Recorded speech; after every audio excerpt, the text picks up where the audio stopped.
Hello developers, কি অবস্থা সবার?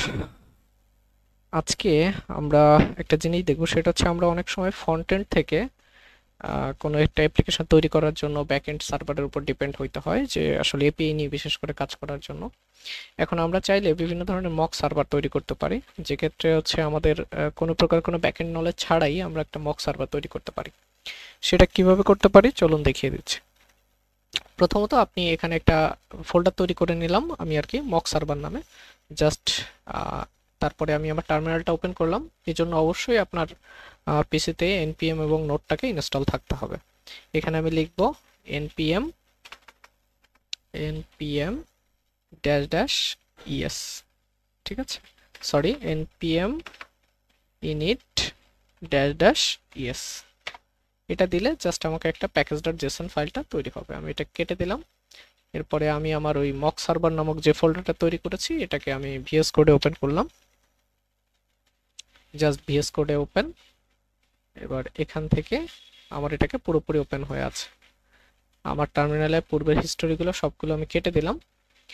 দেন আমার যেহেতু একটা প্যাকেজ লাগবে, সেটার জন্য আমি সরাসরি চলে যাব npm এর প্যাকেজটাতে। এখান থেকে আপনারা লিখবেন জেসন সার্ভার, লিখে এই npm এর প্যাকেজটা পেয়ে যাবেন। এখান থেকে এটা কপি করলাম কমান্ডটা, ডাউনলোডের কমান্ডসটা এখান থেকে দিলাম আমি আমার টার্মিনালটাতে। এখানে এসে ওটাকে পেস্ট করে দিলাম। জাস্ট ওই প্যাকেজটা এখান থেকে ইনস্টল হয়েছে। দেন আমি কি করব, এরপরে আমি চলে যাব এই প্যাকেজের এখানে। কিভাবে ইউজ করতে বলেছি, এখানে বলছে যে একটা db.json নামক একটা ফাইল তৈরি করতে। তাহলে আমি কি করি, আমার প্রজেক্ট ফাইলের ভিতরে এখান থেকে আমি একটা, এটা আমি করতেছি, একটা ডাটা নামক একটা ফোল্ডার তৈরি করলাম।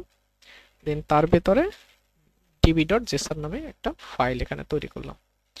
দেন তারপরে ওরা কি বলেছে, এখানে বলছে এই ফরম্যাটে, আপনি বলছে এই ফরম্যাটে একটা প্যাকেজ.json এর ফাইলটা তৈরি করো। আমি কোথায় যাই, এই যে এখানে এটাকে পেস্ট করলাম। এখান থেকে একটু খেয়াল রাখতে হবে, এই যে যে জেসন ফাইলটা আমি নিলাম এটা কিন্তু অবশ্যই এখানে কোটেশন থাকতে হবে। এবং এইখানে ভেতরে যে এই যে প্রত্যেকটা, এইটা যদি আমি এখানে ভাগ করি, এরকম করে ভাগ করে দিই, তার মানে এইটুকু হবে একটা এন্ড পয়েন্ট, এইটুকু হবে একটা এন্ড পয়েন্ট, আর এইটুকু হবে এক একটা এন্ড পয়েন্ট। তো আমি এখানে নতুন একটা ডাটা নিয়ে নিই। তার মানে আপনি যখন এটাকে মডিফাই করবেন, নতুন কিছু বানাবেন, তখন অবশ্যই এরকম একটা ফরম্যাটকে কপি করে নিয়ে তারপরে আপনি মডিফাই করবেন। তা আমি এখানে ডিফল্ট ভেতরে যা আছে সবগুলোকে ফেলে দিলাম। এখানে লিখলাম ইউজার্স, দেন আমি ক্লোন দিলাম, যেহেতু যেভাবে ইয়া লিখতে হয়। এখানে এই পুরো কোডটাকে আমি এখানে নিয়ে যাব। জাস্ট এখানে নিয়ে গিয়ে আমি এখানে পেস্ট করে দিলাম।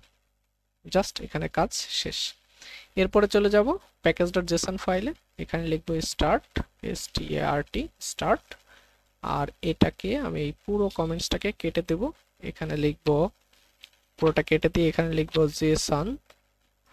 Jason hyphen server space hyphen P. আমি একটা কত পোর্টে রান করাতে যাচ্ছি, এটা মনে করেন 8000 পোর্টে রান করাবো। এরপরে আমি দিব dash dash no, dash dash no course, কারণ আমাকে ফিউচারে কোনো কোর্স পলিসির ভিতরে ঝামেলায় না ফেলে। এরপরে আমি আমার পাথটাকে দিয়ে দিব dot slash data slash DB dot Jason. Just এই কাজটুকু করলাম। এবার এটাকে স্টপ করে দিলাম। টার্মিনালে যা আছে এগুলোকে ক্লিন করে দিলাম। এবার আমি কি করব, এবার এই কমান্ডটাকে আমার রান করতে হবে। এখানে লিখতে হবে npm রান। রান শব্দ লিখলেও হয়, না লিখলেও হয়, যেহেতু স্টার্ট কমান্ড দিয়েছি। তারপর লিখলাম npm রান, তাও লিখে দিলাম start, start start. No course policy, আচ্ছা unknown keyword, no course policy, আচ্ছা এটাকে আমাকে একটু ভুল দিচ্ছে, পোর্ট কোর্স পলিসি একটু দেখে নিই, মেবি কোর্স পলিসি, আচ্ছা যাই হোক, আমি আপাতত এখান থেকে কোর্সটাকে তুলে দিলাম। যদি ফিউচারে কখনো প্রবলেম ক্রিয়েট করে আমি ওটাকে দিয়ে দিব। হ্যাঁ, চাচ্ছিলাম একবারে কোর্স পলিসিটা দেওয়ার। জাস্ট এখানে ক্লিয়ার করে দিলাম, পূর্বে কমেন্টটা দিলাম, বুম, আমার এটা রান হয়ে গেছে। এবার আমার পুরো অ্যাপ্লিকেশনটা এইখানে দেখেন, এই এন্ড পয়েন্ট আছে। আমি যদি এখন এই এন্ড পয়েন্টে ক্লিক করি, আমি আমার ডাটাটাকে পাচ্ছি। এই আগের যেটা ছিল এটাকে কেটে দিই, তারপরে এটাকে কপি করলাম, তারপরে আমি এখানে কি করলাম, এন্টার দিলাম। ঠিক আছে, এই হচ্ছে বিষয়। এখন আপনি এই রাউটে গেট রিকোয়েস্ট, পোস্ট রিকোয়েস্ট, আপনি যে কোনো কিছু আপনার ইচ্ছা মতো করতে পারবেন। ঠিক আছে, আর কোর্সের যে বিষয়টা, এটা হচ্ছে করা যাবে মেবি এদের ভার্সনে এরা কোর্সটাকে দিবে কিনা এটা হচ্ছে একটা সমস্যা। আমি এটাকে একটু আপডেট করে ফেলি, দেখি করা যায় কিনা, কোর্সের বিষয়টা দেওয়া যাবে কিনা। এদের প্যাকেজটাতে গেলাম, এটা ভার্সন হচ্ছে কত ভার্সন, 1.1 বেটা 1। আমি এদের লেটেস্ট ভার্সনে চলে যাব গিটহাব পেজে।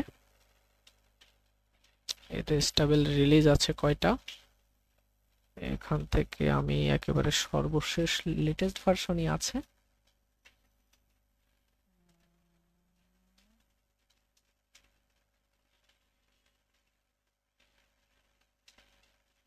এই ভার্সনটাতে আমি চলে যাব।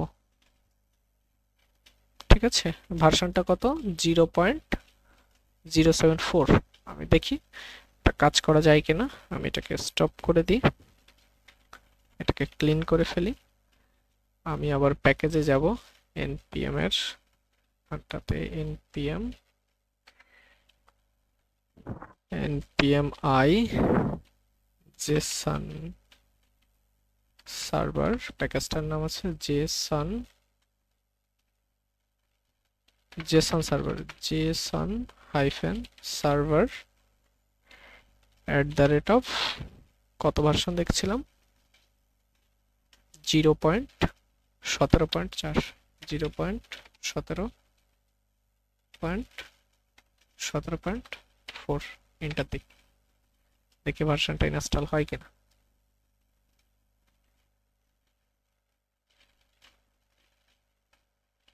একটু ওয়েট করি। আচ্ছা, প্যাকেজ.json-টাকে আমরা সেভ করে দিয়ে এখান থেকে এটা কেটে দিই, টোটালি কেটে দিলাম, ডোন্ট সেভ। আচ্ছা, এবার দেখতেছি আমাদের এইটা আসছে, হ্যাঁ 0.0.4। এবার আমরা এখানে দেখি কোর্সটাকে আমরা করে দিই, আমাদের npm প্যাকেজ, এটা হচ্ছে প্যাকেজে প্যাকেজ.log, এখানে আসছে, এখানে আমরা ড্যাশ নো কোর্স, দেখি সেভ করি। আমরা এখানে আগের কমান্ডটাকে দিই npm run start। হ্যাঁ, এবার আশা করি এটা হয়েছে। ওটা ভার্সনের জন্য ছিল, এই ভার্সনটাতে আপনি চাইলে এখানে কোর্স পলিসিটাও এনাবেল করে নিতে পারবেন। মানে ফিউচারে যদি আপনার কখনো এরকম প্রয়োজন হয় যে আসলে আপনি কোর্স পলিসিতে আটকে গিয়েছেন, তখন অবশ্যই আমি যে ভার্সনটা দেখিয়ে দিলাম এই ভার্সনটা নিয়েও আপনি কাজ করতে পারবেন। ঠিক আছে, কোনটা আছে, 0.17.4। এই ছিল বিষয়। এখন আপনি এখন চাইলে আপনি এই যে ইয়াটা আছে এখানে আপনি গেট রিকোয়েস্ট, পোস্ট রিকোয়েস্ট যে কোনো কিছু দিয়ে কাজ করতে পারবেন। এই ছিল আজকের টিপস। ধন্যবাদ সবাইকে।